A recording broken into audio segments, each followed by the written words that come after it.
Greetings, everyone, and welcome to part 2 of the Doctor Who DVD Disambiguation. Last time, we went into a fair amount of detail about Season 1, which DVDs you want for that, and one of the audio CDs as well. So, I guess we'll just carry right on with Season 2. Season 2 of the classic series of Doctor Who, from 1964 to 1965. Let's get right into it. Today, on the Multimedia Chronicles.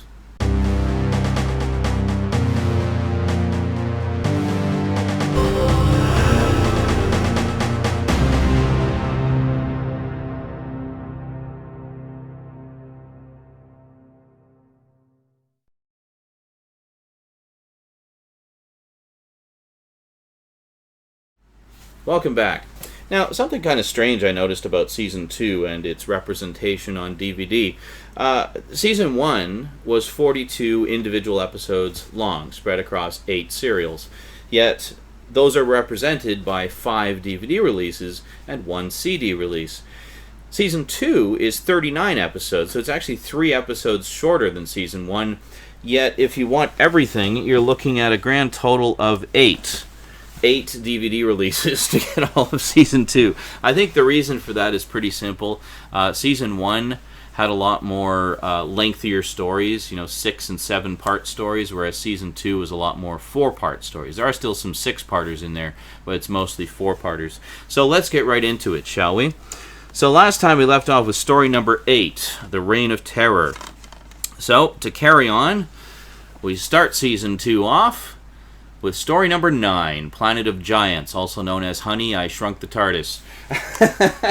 Not really, that's just kind of what some of my friends and I call it, and I'm sure some other fans out there as well. Basically, they get shrunk down and have to deal with giant bugs and people and things like that, and solve a cool little mystery. Now, interesting to note, Planet of Giants was originally going to be the very first Doctor Who story. So there's going to be the first episode, An Unearthly Child, which introduces the TARDIS and the Doctor and his granddaughter and all that fun stuff.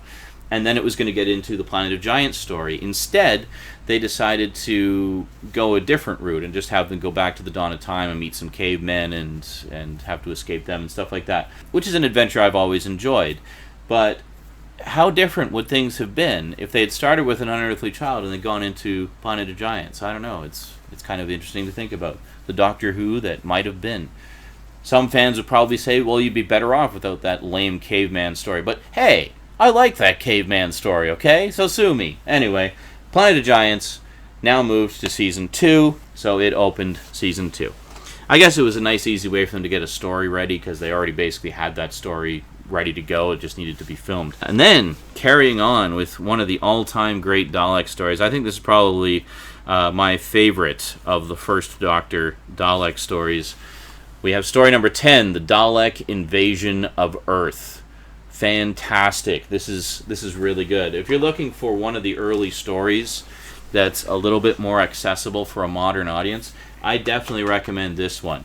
It's got this post-apocalyptic vibe to it. It's creepy, and it's quite a dark story for early Doctor Who. The Daleks are in fine form, and it's just great stuff. It's great stuff.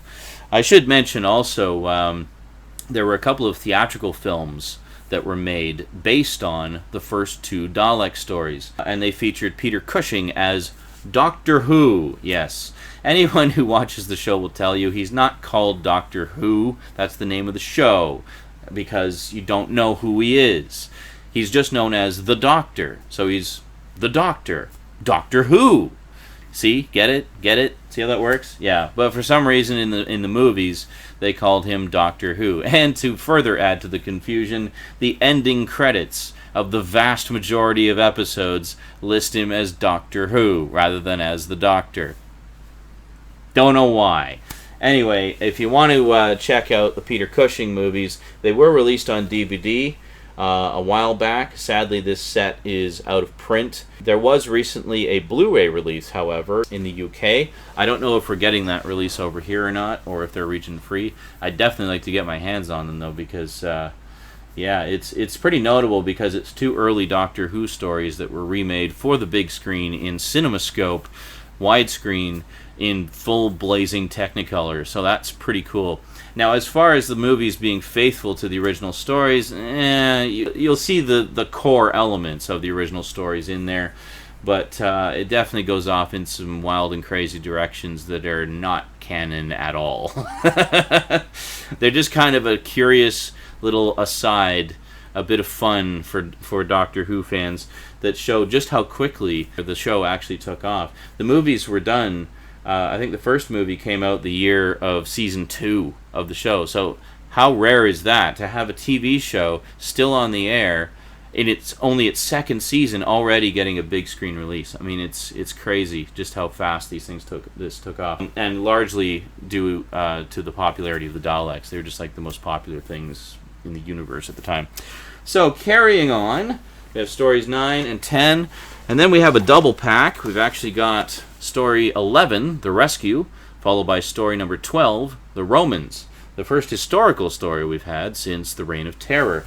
Now, you may notice, in Season 1, we had a pretty good balance of sci-fi, then historical, and sci-fi, then historical, and more or less went back and forth and alternated between them. That was the original plan for the series, was to have a sci-fi story, and then to have a more educational historical story where they'd go back in time and experience some event from history firsthand, making it a more fun way for kids to learn about history. You'll notice that starting with Season 2, they started to diverge from that a little bit. More sci-fi, less historical. Let's actually move over just a tad here, because we got a little bit more to go here. So anyway, we have The Rescue, which is a sci-fi story, and The Romans, which is a historical story. And again, for those who, for whatever reason, forgot, the Region 1 editions actually give you the story numbers right on the back of the case, which is really good. So if you're ever confused, or if your DVDs all fall off your shelf one day, you can just check the numbers on the back and check that out. And I should also mention I'll be posting the complete list of all the releases from this season in the description as well, so you'll have a nice handy quick reference there. So next up, we have story number 13, The Web Planet. Yeah, so here we go with some sci-fi again. So there you go. Honestly, not the greatest story. It was very ambitious for what it was, but just the execution wasn't particularly good, unfortunately. But I definitely admire the ambition. So then we have the only incomplete story from this season, namely The Crusade. Now, grab something. So The Crusade, a while back, was released on VHS in this glorious clamshell. Oh, it's so beautiful. Look at that. I've kept this just because it's so beautiful. I just love it. And if there's any doubt, there you go. VHS. Remember those? Yeah. Be kind. Please rewind. So this was released on VHS shortly after episodes 1 and 3 of The Crusade were discovered. Yeah, they were among the missing episodes, and they found them, but they're still missing episodes 2 and 4. So in this case, they released the 2 existing episodes and also included an audio CD of the complete audio of the 2 missing episodes. And in addition to that, remember how I mentioned how William Russell likes to remain an active part of Doctor Who? Yeah, well, they got William Russell to come back in character as Ian Chesterton to do little bridging segments between the 2 existing episodes to fill in the gaps and explain what happened in those missing episodes. And I love the way they did it, because it's basically old, retired Ian reminiscing about his fun adventures he had with the Doctor, and it's great. So the good news is there is a set here called Lost in Time, and this DVD set's just a single disc set, but it actually does include the 2 existing episodes of The Crusade, all the bridging segments featuring Ian Chesterton from this, and the complete audio tracks of the 2 missing episodes. So if you pick up the Lost in Time set, you can experience The Crusade any which way you want. You can experience it with just the Ian Chesterton segments filling in the gaps, or with the complete audio, or mix and match both of them however you please. So, invaluable. Now, I'm sure that at some point The Crusade will get the same treatment that the Reign of Terror did, namely they'll take the audio from the 2 missing episodes and animate them in cartoon form. So I'm sure we will see a DVD release of some kind of the Crusade at some point, because that seems to be what the BBC is doing right now, is they're going through the Doctor Who back catalogue, finding all the stories where they have most of the story intact, but they're only missing 1 or 2 episodes, and then animating the missing episodes with the existing audio tracks. So I'm hoping that the Crusade will get that treatment at some point, because, quite frankly, I think it is the absolute pinnacle of the historical adventures. It is so freaking good. So if you want to experience the Crusade, pick up the Lost in Time collection of the William Hartnell Years, and all that exists is included on here. So definitely worth checking out. So then next up, we have stories 15 and 16 in a double pack. We've got The Space Museum, which is a 4-parter, and The Chase, which is another exciting Dalek story. It kind of reminds me of the Keys of Marinus, actually, because remember how I mentioned that the Keys of Marinus took place on a variety of locations? Yeah, it's the same thing with The Chase. Basically, the Daleks have discovered time travel and are chasing the TARDIS crew through space and time, through Earth and various alien environments and whatnot, and it's crazy. It's a lot of fun. I think it's a very underrated story. Something I should mention as well about The Chase, and I'll mention this again when I do the individual DVD reviews, the Region 1 version is actually missing a clip from Episode 1. Now, in Episode 1, the Doctor and the crew are looking into this time scope, which is basically a viewer that lets you look on a TV screen and see notable moments from history. And one of the clips that they pull up is a clip of the Beatles.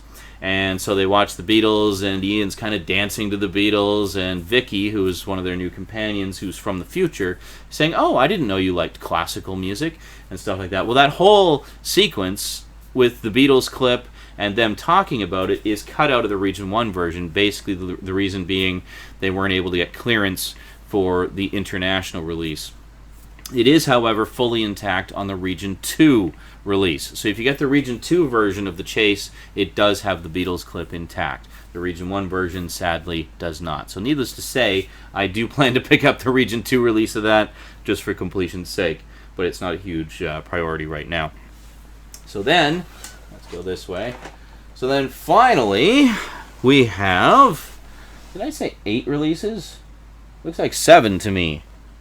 Yes, I think I miscounted slightly. Sorry about that. Anyway, finally, we have story number 17, which is a terrific finale for the season, The Time Meddler, in which one of the Doctor's own people shows up and is messing with history back in the Dark Ages, basically trying to alter time and make things better. Yeah, well, needless to say, the Doctor has some choice words for him. Yeah, fantastic stuff. A great end to the season. Let's just rearrange everything here again to get it all nice and chronological for you.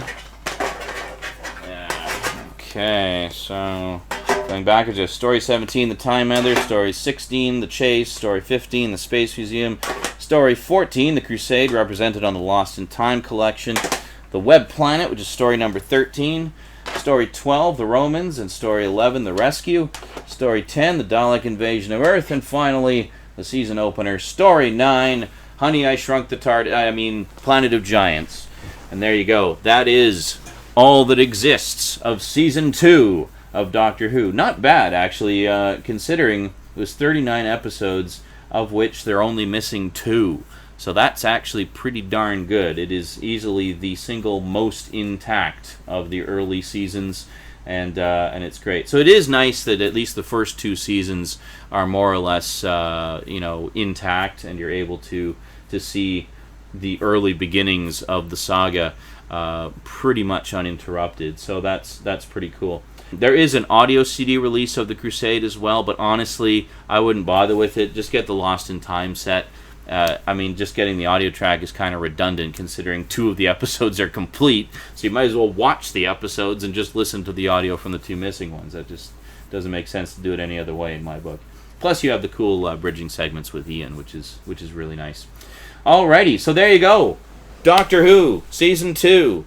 If you get all of these, you'll have everything that there is to get. Okay, so next time we will take a look at Season 3 and the first couple stories of Season 4. The reason being, that's where William Hartnell's run ends.